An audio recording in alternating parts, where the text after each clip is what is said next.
Bună lume, eu sunt Gamer969. Astăzi vă arăt cum să descărcați Minecraft, dar Pocket Edition. Deci, intrați pe magazin Play.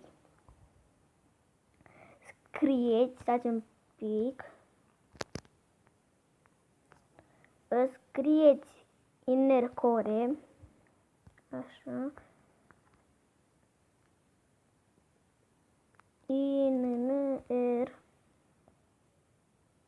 Innercore, o să vă las în descriere. Innercore. Acum dați descărcare.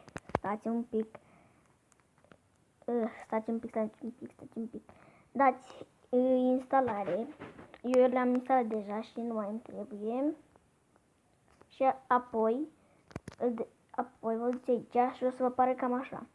Apăsați pe el.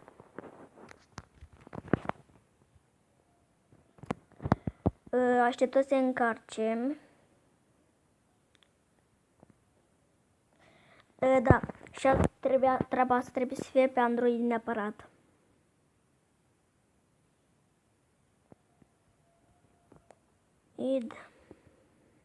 O să revin, că o să durează 3 ani. Bun, și am revenit. Uitați, Minecraft Pocket Edition. Și ca să nu intrăm pe el, aici se face o lume, apăsăm pe ea și așteptăm să se încarce.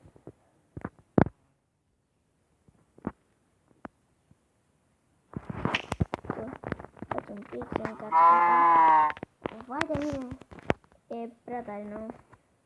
În fine, dar nu o să rețin mult.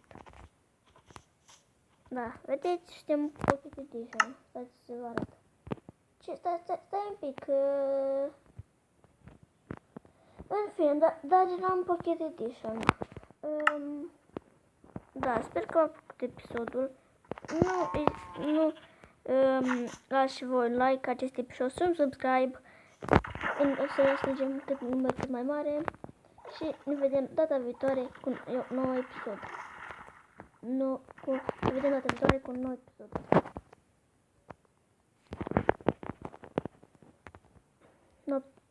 Pa, pa.